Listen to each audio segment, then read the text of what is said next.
નમસ્કાર વિદ્યાર્થી મિત્રો, Oxford school of science Amreli વતી હું સુતરિયા હિરેન ઇંગ્લિશ વિષયની અંદર ડાયરેક્ટ એન્ડ ઇનડાયરેક્ટ સ્પીચની અંદર આપ સર્વ વિદ્યાર્થી મિત્રોનું હાર્દિક સ્વાગત કરું છું। ગત વિડીયો લેક્ચરની અંદર વિધાન વાક્યનું ડાયરેક્ટમાંથી ઇનડાયરેક્ટમાં કેવી રીતે રૂપાંતર થાય તેના વિશેનો આપણે સંપૂર્ણ અભ્યાસ કરી ચૂક્યા છીએ। હવે આજના આપણા વિડીયો લેક્ચરની અંદર પ્રશ્નાર્થ વાક્યનું ડાયરેક્ટમાંથી ઇનડાયરેક્ટમાં રૂપાંતર કેવી રીતે થાય તેના વિશેનો આજે આપણે અભ્યાસ કરવાનો છે।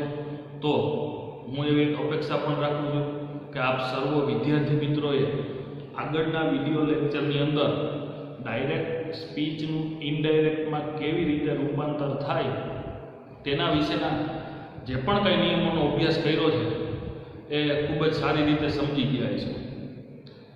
આ જ સમજણને આધારે આપણે આજે ઇન્ટ્રોગેટિવ સેન્ટેન્સ એટલે કે પ્રશ્નાર્થ વાક્યનું ઇનડાયરેક્ટમાં રૂપાંતર કેવી રીતે થાય તેના વિશેનો અભ્યાસ કરવાનો છે।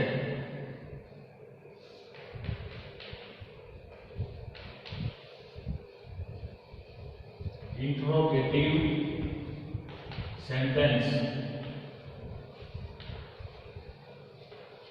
એટલે કે પ્રશ્નાર્થ વાક્ય।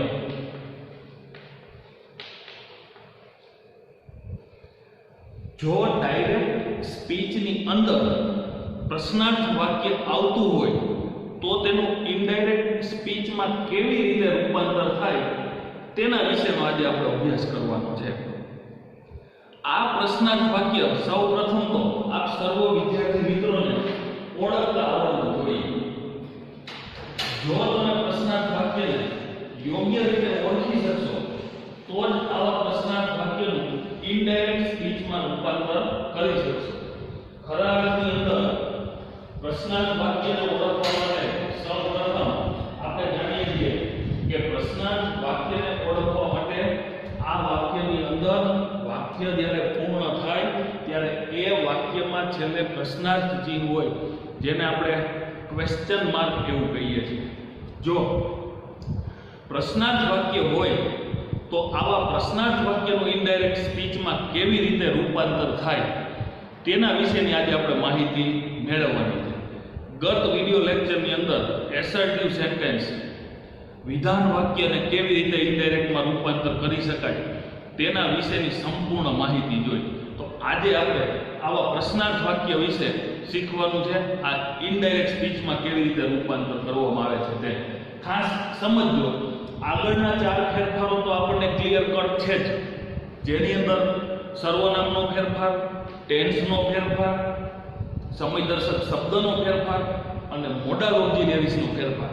આ ચાર ફેરફારો આપણે વિધાન વાક્યની અંદર આ કેવી રીતે થાય એ જોયું। એ જ રીતે આ ચારે ચાર પ્રકારના ચેન્જીસ પ્રશ્નાર્થ વાક્યની અંદર પણ આપ વિદ્યાર્થી મિત્રોએ એ જ રીતે કરવાના છે। પણ પ્રશ્નાર્થ વાક્યમાં રિપોર્ટિંગ વર્બ એનું ઇનડાયરેક્ટ શું થાય તે અને પ્રશ્નાર્થ વાક્યમાં સંયોજક શું મુકાય તે આ બે વસ્તુ આપણે અહીંયા સમજવાની છે પહેલા તો ખાસ, કારણ કે અલગ અલગ પ્રકારના વાક્યની અંદર રિપોર્ટિંગ વર્બ અને કંજક્શન એટલે કે સંયોજક જે છે એ આપણે વાક્ય પ્રમાણે મૂકીએ છીએ અને બીજા પણ નેસેસરી ચેન્જીસ જે છે એ કરવાના છે। તો સીધો જ આપણે એ પ્રશ્ન જોઈએ છીએ કે આ પ્રશ્નાર્થ વાક્યનું ઇનડાયરેક્ટમાં રૂપાંતર કરતી વખતે જેમ વિધાન વાક્યની અંદર સેડ ટુ ટોલ્ડ અથવા તો રિપ્લાય મૂકતા હતા એ જ રીતે જો પ્રશ્નાર્થ વાક્ય હોય તો આ પ્રશ્નાર્થ વાક્યનું ઇનડાયરેક્ટ કરતી વખતે સેડ ટુ નું આસ્ક્ડ મુકાશે, યાદ રાખવાનું। અને એ જ રીતે અહીંયા સંયોજક તરીકે સંયોજક શું મુકાશે તો કે ઇફ અથવા તો વેધર, બે માંથી ગમે એક મૂકવાનું છે। બેનો અર્થ કે એવો થાય પણ પ્રશ્નાર્થની અંદર તમે વિદ્યાર્થી મિત્રો ઇફ નો એક અર્થ જો તો આવી શરત દર્શાવવા માટે પણ શીખી ગયા છો। જ્યારે કંજક્શનનો ઉપયોગ શીખતા હોય ત્યારે. એટલે ફંક્શનના ટોપિકની અંદર ફરી એક વખત અહીંયા જે આપવામાં આવેલું આ ઇફ છે એ આવશે. એટલે અહીંયા કે એવો અર્થ થાય અને વાક્યમાં ઇનડાયરેક્ટ સ્પીચના ઇફ મૂકેલું હોય તો આ રિપોર્ટિંગ ઇવેન્ટ એવું આપણું ફંક્શન થાય. ખાસ સમજજો, ઇફનો અર્થ કે એવો થતો હોય એટલે આપણે મનોમન વિચારવાનું છે કે આ પ્રશ્નાર્થ વાક્યનું ઇનડાયરેક્ટ છે એટલું ક્લિયર માની લેવાનું. અને આવું વાક્ય કમ્પ્લીશન ઓફ સેન્ટેન્સમાં આપણે ફંક્શનનો જે ટોપિક પૂછાય છે એમાં આને આપણે રિપોર્ટિંગ ઇવેન્ટ એવું આપણું ફંક્શન કહી શકાય. હજી પણ ફંક્શનની અંદર ઇફનો એક અર્થ જો તો એવો આવે છે. તો ફંક્શનના ટોપિકની અંદર બીજો આવો અર્થ જો તો એવો આવે છે ત્યારે એને કન્ડિશનલ સેન્ટેન્સ કહેવાય. સમજો ખાસ, આ એકનું એક જ ઇફ છે. જ્યારે કે એવો અર્થ થાય છે, કે એવો અર્થ જે છે એ આપણે હમણાં આગળ પ્રશ્નાર્થ વાક્યોના એક્ઝામ્પલ્સ લખીશું એટલે તમને એનો ચોક્કસ ખ્યાલ આવી જશે. તો આવી જ રીતનું પ્રશ્નાર્થ વાક્યનું ઇનડાયરેક્ટમાં ઇફ મુકાયેલું હોય ત્યારે કે એવો અર્થ થાય છે. વિધાન વાક્યમાં પણ ધેટનો અર્થ કે એવો થતો. તો એ વિધાન પ્રકાર હતો એટલે ધેટ મુકાતું હતું અને કે એવો અર્થ થતો હતો. આ પ્રશ્નાર્થ પ્રકાર છે ઇનડાયરેક્ટમાં એટલે ઇફ મૂકીએ તો અહીંયા પણ એનો અર્થ કે એવો થશે. પણ આ રિપોર્ટિંગ ઇવેન્ટ એવું આપણું ફંક્શન થાય જ્યારે ઇફનો એક અર્થ જો તો. જો તમે સખત મહેનત કરશો તો સારા માર્ક્સ મેળવશો. તો અહીંયા કન્ડિશન છે. તો આ કન્ડિશનલ સેન્ટેન્સ હોવાથી આ વાક્યમાં એક્સપ્રેસિંગ કન્ડિશન કહેવાય. બરોબર, આ આપણું ફંક્શન છે. એ પણ હજી આપણે જ્યારે આગળ ફંક્શનના અભ્યાસ કરવાના છીએ ત્યારે શીખવાના છીએ. 11મા ધોરણની અંદર પણ આ કન્ડિશનલ સેન્ટેન્સ તમે શીખી ગયા હોય, કારણ કે 11મા ધોરણના એક યુનિટમાં જ આ એક્સપ્રેસિંગ કન્ડિશન એવું આપણે ઇફનો ઉપયોગ આવતો હતો એટલે શીખી ગયા હોય. તો આપણે અહીંયા જે વાત કરીએ છીએ એ અહીંયા સેજ 2 નું પ્રશ્નાર્થ વાક્યમાં ઇનડાયરેક્ટ લખતી વખતે શું મૂકવું તે જોયું અને સંયોજક શું મુકાય છે. અહીંયા ઓબ્લિક કરીને દર્શાવ્યું છે એટલે અહીંયાનો મીનિંગ એવો થયો કે ઇફ મૂકો તો એક ઇફ જ મૂકવાનું છે, જો વેધર મૂકો તો વેધર. બરોબર, પણ હું એવું માનું છું કે આપણા માટે આ ઇફ શબ્દ જે છે એ શું થશે એટલે કાયમી માટે આપણે યાદ રાખીએ છીએ કે પ્રશ્નાર્થ વાક્યની અંદર ઇફ મુકાય.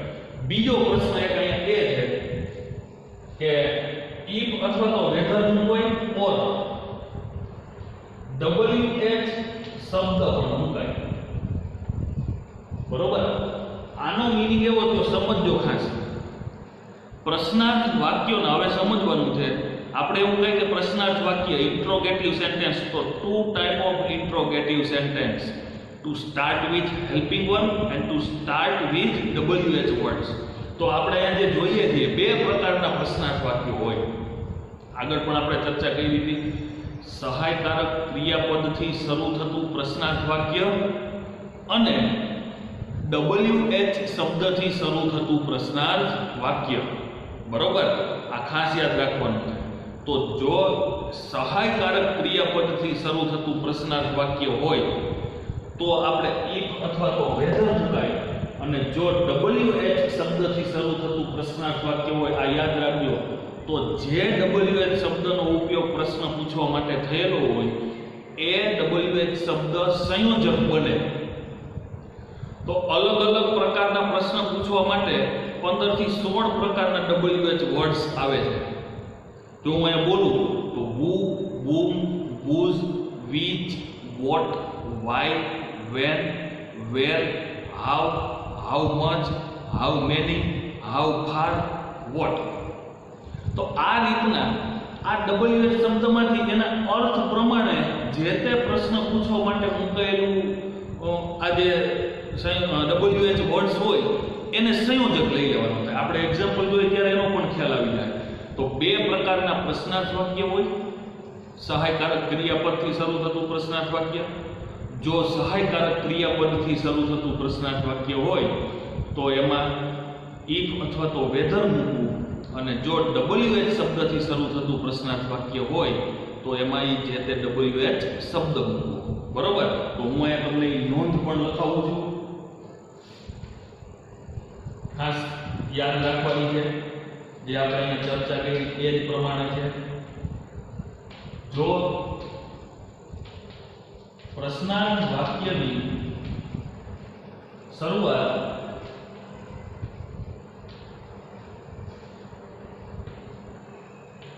સહાયકારક ક્રિયાપદથી થતી હોય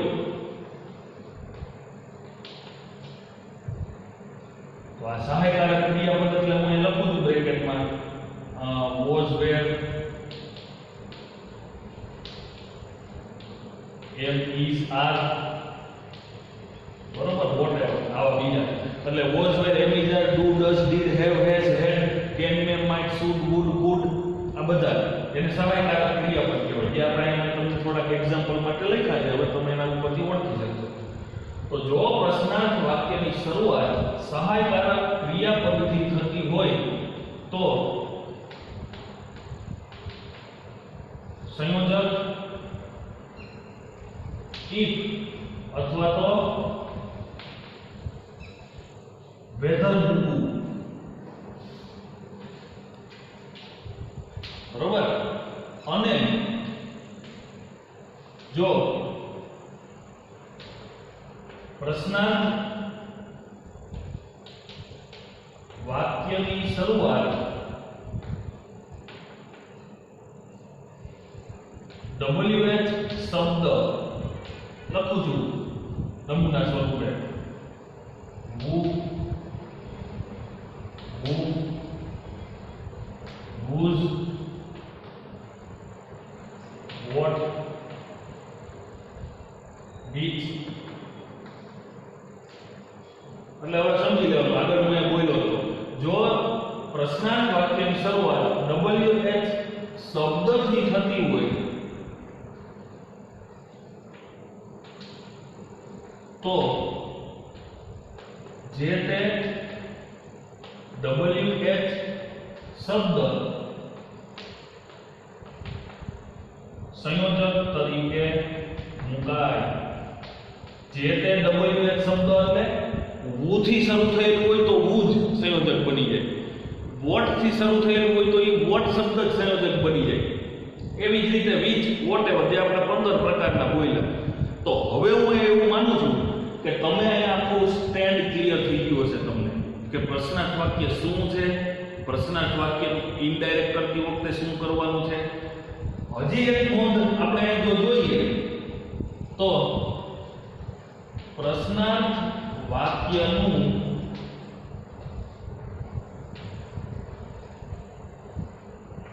ઇનડાયરેક્ટ સ્પીચમાં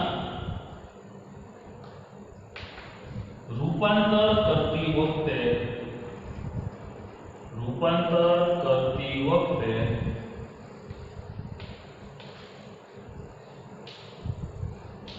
વિધાનમાં ફેરવવામાં આવે છે.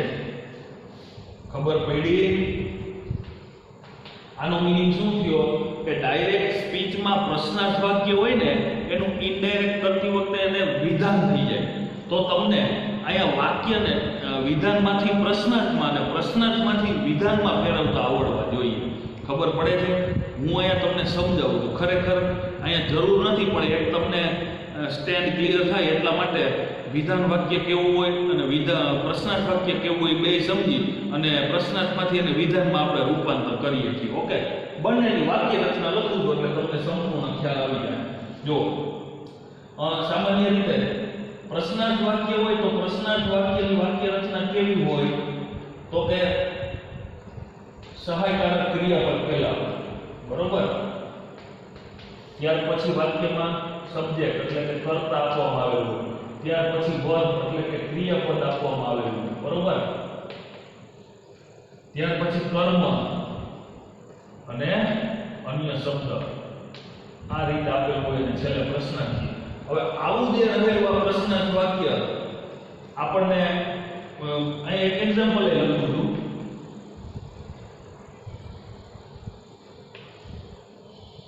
Can you help me? તમે મને મદદ કરી શકો? જો સહાયકારક ક્રિયાપદ છે, કર્તા છે, ક્રિયાપદ છે અને કર્મ છે, અન્ય શબ્દ નથી. આવું પ્રશ્નાર્થ વાક્ય છે. તો કોઈ પણ હવે WH શબ્દવાળું પ્રશ્ન વાક્ય હોય તો WH શબ્દ પહેલા આપેલો હોય, આને આ વાક્યને આપણે એને તો દર્શાવવું કે what can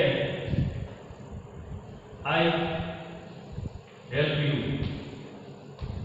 મેં એવું કીધું કે હું તમને શું મદદ કરી શકું, તો what can I help you, તો આ WH છે, તો બંનેમાં ફેર કેટલો છે? WH શબ્દ વાળું હોય તો અહીંયા WH શબ્દ પહેલા આવેલો હોય, બસ ધેટ્સ ઓલ. what words જે આપવામાં આવેલો છે, આ what જે છે ને એ what નો અર્થ શું એવો થાય, તો મારે અહીંયા શું થી પ્રશ્ન પૂછવો હતો એટલે મેં અહીંયા what લીધું. કોણ થી એવો પ્રશ્ન પૂછવો હોય તો આપણે who લઈએ. તો એવી રીતે કઈ વસ્તુ એવું કેવું હોય તો which લઈએ આપણે, બરોબર. તો આવી રીતની અલગ અલગ કેવી રીતે ક્રિયા થાય તો how લઈએ એ આપણે જાણીએ છીએ. જે આખો ઇન્ટ્રોગેટિવ સેન્ટેન્સ નો ટોપિક છે, જે ફ્રેન્ડ ક્વેશ્ચન્સ ની અંદર ધોરણ 10 માં પણ તમે શીખી ગયા હોય. આપણે તો અહીંયા માત્ર જરૂરિયાત છે એટલે એક રિવિઝન સ્વરૂપે જોઈએ, બરોબર. તો હવે આને આપણે વિધાન કરીએ તો વિધાન વાક્ય રચના આવી થાય. ખાસ મિત્રો જો તમને ટેન્સની ક્રિયા આવડતી હોય અને ટેન્સની ક્રિયા વ્યવસ્થિત રીતે સમજ્યા હોય તો હું એવું માનું છું કે આ ક્રિયા તમે સમજી શકો છો. વાક્ય રચના ઉપર આધારિત જ બધો ખેલ છે. જો તમે સેન્ટેન્સ પેટર્ન અલગ અલગ પ્રકારની અન્ડરસ્ટેન્ડિંગ ક્લિયર હશે તો 100% તમને આવા અલગ અલગ પ્રકારના વાક્ય આવડશે. હજી આના પછી માનો કે એક્સક્લેમેટરી સેન્ટેન્સ આવશે એટલે કે ઉદ્ગાર વાક્ય આવશે, તો આ ઉદ્ગાર વાક્યને પણ તમારે ઇનડાયરેક્ટમાં રૂપાંતર કરતા પહેલા એને વિધાનમાં રૂપાંતર કરવું પડશે. તો આવું પણ મિત્રો તમે ધોરણ 9 ની અંદર શીખી ગયા હોય. Make assertive sentence into exclamatory sentence and make exclamatory sentence into assertive sentence, એ પણ હું તમને અહીંયા ક્લિયર કરાવડાવીશ. એટલે કે વિધાનનું ઉદ્ગારમાં રૂપાંતર કરો અને ઉદ્ગારનું વિધાનમાં રૂપાંતર કરો. મિત્રો તમે જ્યારે પણ ફ્રી હોય ત્યારે ગ્રામરની પ્રેક્ટિસ એટલે આવા પ્રકારની પ્રેક્ટિસ કરવાની હોય. જો તમે આવી પ્રેક્ટિસ કરો ને તો અલગ અલગ પ્રકારના ગ્રામરના any type of topic you can solve very easily. તમે ખૂબ જ સરળતાથી આ ટોપિકને સોલ્વ કરી શકશો. પણ તમને વાક્ય રચનાઓ ખબર પડવી જોઈએ, અલગ અલગ પ્રકારના વાક્યના ફોર્મેટ શું હોય એનો ખ્યાલ આવવો જોઈએ અને વોકેબ્યુલરી તમારી પાસે હોવું જોઈએ. તો ખૂબ જ સરળતાથી આ કામ કરી શકશો. તો વિધાન વાક્ય હોય તો વિધાન વાક્ય તમે આગળ હમણાં શીખી ગયા. જેમાં પહેલા સબ્જેક્ટ હોય, હેલ્પિંગ વર્બ હોય, વર્બ હોય એટલે કે ક્રિયા હોય મેઇન, કર્મ અને અન્ય શબ્દ. In short, we can say that this is the change. તમારે સહાયકારક ક્રિયાપદ અને કર્તા એ બંનેના સ્થાનની અદલા બદલી કરશો ને તોય તમારે વિધાન થઈ જશે, બરોબર. તો અહીંયા શું થયું, આને હું વિધાનમાં રૂપાંતર કરું. કેન યુ હેલ્પ મી, તો you can help me. You વિધાન. આ વોટ વાળું કરવું હોય તો આપણે એવું થઈ જાય, આ વોટ જે થઈ સંયોજક થઈ જાય એ ઇનડાયરેક્ટમાં શીખીએ તો કેન આઈ હેલ્પ યુ તો શું થઈ જાય, આઈ કેન હેલ્પ યુ, બરોબર. પછી એની સંયોજક હોય એટલે વોટ અહીં આવી જાય, what I can help you, બરોબર. આ રીતે વિધાન થાય છે. Very easy concept. તો અહીંયા તમે આ સમજી શકો છો કે વિધાનનું પ્રશ્નાર્થનું વિધાનમાં કેવી રીતે રૂપાંતર થાય. તો વિદ્યાર્થી મિત્રો ખાસ તમને મારે આ તબક્કે એ પણ કહેવાનું, અહીંયા આપણે નોંધ લો, તમને એક એક શબ્દ એક એક નોંધ જે લખાવું છું ને એ કેવી રીતે ટ્રાન્સફર થાય ને એની પણ ઇન ડિટેલમાં આપણે વિકેટ ડિસ્કશન થાય. તો અહીંયા આપણે જોયું કે મેં તમને એવી નોંધ લખાવી, ખાલી નોંધ લખાવીને છોડી નથી દીધું, પણ નોંધ લખાવ્યા પછી તમને કીધું કે આ નોંધ પ્રમાણે how can you work that, કે તમે કેવી રીતે કામ કરી શકો. આ નોંધ લખાવી તો આપણે એની ચર્ચા કરી. બીજી વાત આપણે અહીંયા જોઈ કે પ્રશ્નાર્થ વાક્યનું ઇનડાયરેક્ટમાં રૂપાંતર કરતી વખતે વિધાનમાં ફેરવવામાં આવે છે. એટલું કહીને આપણે અહીંયા એ વાત પૂરી નથી કરી દીધી, પણ મિત્રો આ વસ્તુ ખાસ તમારે સમજવાની છે. તો હવે હું એવું માનું છું કે તમને ક્લિયર થઈ ગયું છે. જો તમારી આગળની સમજ માટે તમે તમારી નોટબુકમાં પણ આ બધું લખી શકો છો. મારે તો ખરેખર આ ટોપિકને સમજાવવા માટે મેં તમને આગળ અહીંયા ચર્ચા કરી હતી. તો આટલે સુધી આ બધી જે માહિતી છે વિડીયો બટન પોઝ કરી અને તમે તમારી નોટની અંદર વ્યવસ્થિત સમજી શકો છો. બીજી પણ હું આ સર્વ વિદ્યાર્થી મિત્રોને આઈ કેન રિક્વેસ્ટ અને હું તમને એક વિનંતી કરી શકું કે દરેક વિદ્યાર્થી મિત્રો, હું અહીંથી જે પણ કંઈ તમને શીખવવાનો પ્રયત્ન કરી રહ્યો છું એ સારામાં સારી રીતે શીખો. અને એવું જરૂરી નથી કે મેં અહીંયા તમને એક જ એક્ઝામ્પલ દ્વારા સમજાવ્યું તો તમે હજી પણ you can use more example, તમે વધુ વાક્ય પ્રેક્ટિસ માટે લઈ શકો છો. બરોબર? તો આપણે અહીંયા જે આ ચર્ચા કરી એ હવે અહીંયા સમજાઈ ગયું તમને. આપણે હવે ઇનડાયરેક્ટ સ્પીચ ઉપર આવી જઈએ છીએ. સેડ ટુ આસ્ક મુકાય છે, સંયોજક છે બીફ અથવા તો વેધર મુકાય, પણ ક્યારે મુકાય તો એના માટે નોંધ લખી છે કે જો પ્રશ્નાર્થ વાક્યની શરૂઆત સહાયકારક ક્રિયાપદથી થતી હોય તો ઇફ અથવા તો વેધર મૂકવું. અને જો પ્રશ્નાર્થ વાક્યની શરૂઆત WH વર્ડ્સ એટલે કે WH શબ્દથી થતી હોય, જેવા કે હુ, whom, whose, which, why, when, what, તો જે તે WH શબ્દ, આ જે તે WH શબ્દ એટલે જે શબ્દથી શરૂઆત થઈ હોય તે. અને ત્રીજી વાત આપણે એ કરી કે પ્રશ્નાર્થ વાક્યનું ઇનડાયરેક્ટ સ્પીચમાં રૂપાંતર કરતી વખતે એને વિધાનમાં ફેરવવામાં આવે છે. Okay, now you can understand all about interrogative sentence. તમે હવે હું એવું માનું છું કે how can we change the indirect speech, interrogative સેન્ટેન્સને ઇનડાયરેક્ટ સ્પીચમાં કેવી રીતે રૂપાંતર કરી શકાય એ આપણે જોયું. તો હવે આ પ્રમાણેની માહિતી મુજબ તમારે ઇનડાયરેક્ટ સ્પીચના હું તમને બે એક્ઝામ્પલ પણ આપું છું, જેને સમજી અને બીજા વાક્યો આપણે કામ કરવાનું છે. બરોબર? તો અહીં લખું છું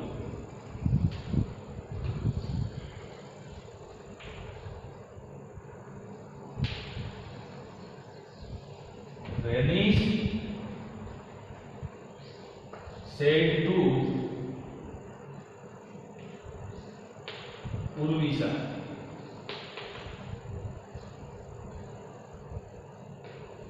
can you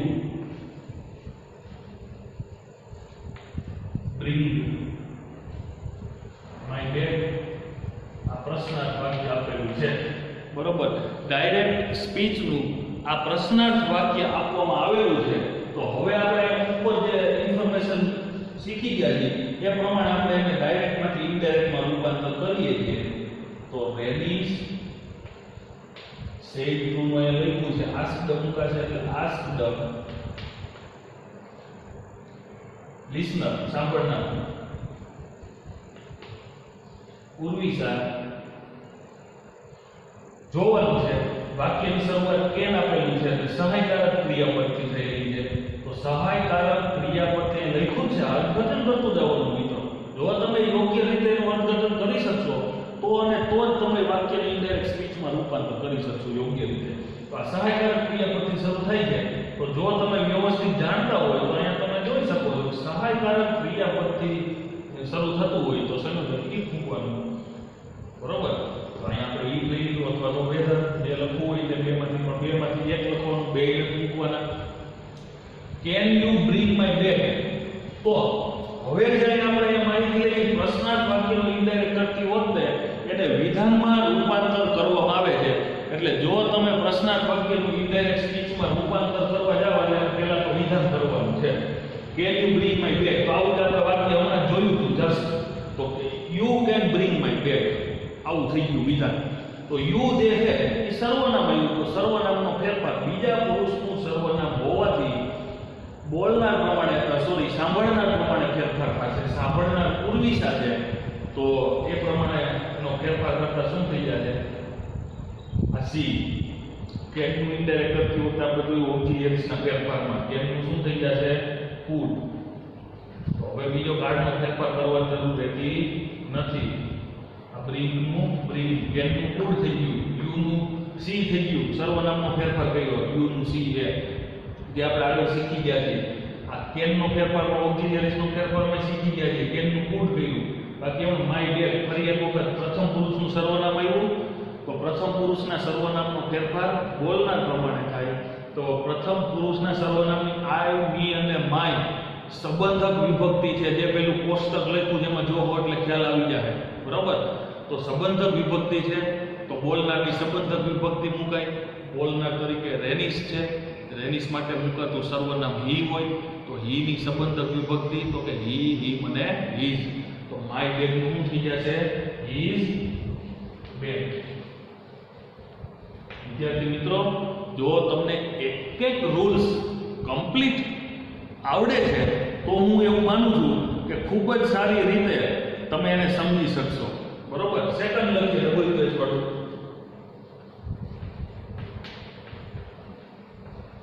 Nilesh said to Tina,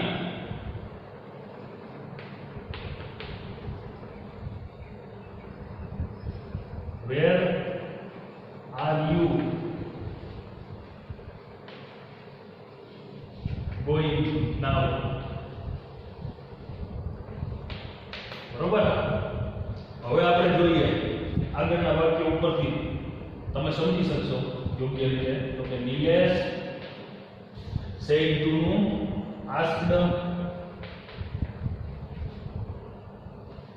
Tina. હવે WH શબ્દ આગળ અહીંયા વાંચીએ. સહાયકારક ક્રિયાપદથી શરૂ થતું હોય તો પણ આ WH શબ્દથી શરૂ થતું છે તો એના માટે લખ્યું કે જો વાક્યની પ્રશ્નાર્થ વાક્યની શરૂઆત WH શબ્દથી થતી હોય તો જે તે WH શબ્દ સંયોજક તરીકે મુકાય. જે તે એટલે આ વેર. તો આ વેર શબ્દ છે એ હવે સંયોજક બની ગયું. ખાસ સમજો, if મૂકવાનું નથી. if મૂકવાનું નથી. ઘણા વિદ્યાર્થી મિત્રો if જ મૂકે છે ને વેર પણ મૂકે છે. આ સેન્ટેન્સ ખોટું કહેવાય. તો આ WH શબ્દ વેર લઈ લીધો. આટલું કામ થયું પૂરું. હવે હું વધ્યું આર યુ ગોઈંગ નાઉ. પહેલા તો આપણે વિધાન કરવાનું કામ કરીશું. તો આર યુ ગોઈંગ નાઉ શું થઈ જશે? તો કે યુ આર ગોઈંગ નાઉ. તો યુ બીજા પુરુષનું સર્વનામ છે. સાંભળનાર પ્રમાણે ફેરફાર કરીએ એટલે ફરી એક વખત યુ નું શું થઈ જશે? તો કે સી. અને એવી જ રીતે આર ચાલુ વર્તમાન કાળની ક્રિયા દર્શાવે છે. તો આપણે કાળના ફેરફારમાં એવું જોયું છે કે ચાલુ વર્તમાન કાળ હોય તો એનું શું થઈ જાય છે? ચાલુ ભૂતકાળ. તો એમિઝારનું શું થાય? Was were. તો સી આવ્યું છે તો શું થશે? Was going. Change the tense. ચાલુ વર્તમાન કાળનું ઇનડાયરેક્ટ માં રૂપાંતર કરતી વખતે ચાલુ ભૂતકાળ થાય તો આપણે અહીંયા ચાલુ ભૂતકાળ કહ્યું, બીજું કાંઈ નહીં. બરોબર. તો આપણે અહીંયા લખ્યું સી વોઝ ગોઈંગ. નાઉ નું શું થઈ જશે? કે બસ. આ રીતે ઇનડાયરેક્ટ સ્પીચમાં વાક્યને રૂપાંતર કરવા માટે તમારે એનો યોગ્ય ચેન્જીસ કરવો પડે. તો તમે હવે અહીંયા આટલી માહિતી ઉપરથી સમજી ગયા છો. હવે ઉપરની માહિતી તમે લખી રાખી છે. એકાદ બે વધારે એક્ઝામ્પલ માટે હું તમને ઉપર દર્શાવું છું. બરોબર. તમારે આગળ વિડિયો પોઝ કરી અને વ્યવસ્થિત બુકમાં લખી લેવાનું છે. દરેક માહિતી યોગ્ય રીતે તમારે બુકમાં લખવી જરૂરી છે.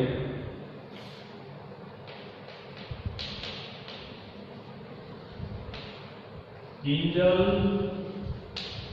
said to Megha, how are you? Simple question પૂછેલું છે.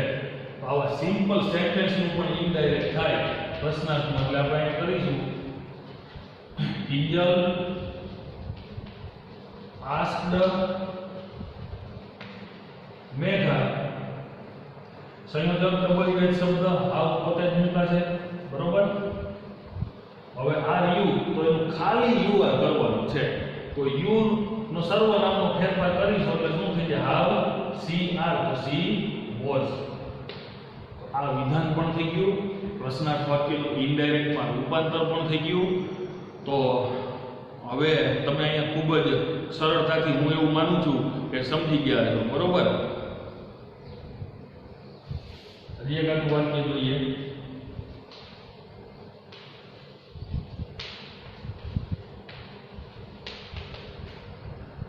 અલગ અલગ પ્રકારના સેન્ટેન્સ તમે તમારી જાતે પણ લખી શકો છો.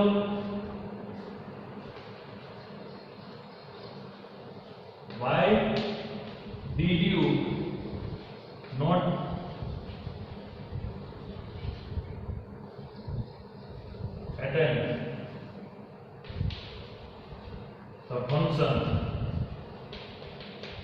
did you not attend the function yesterday?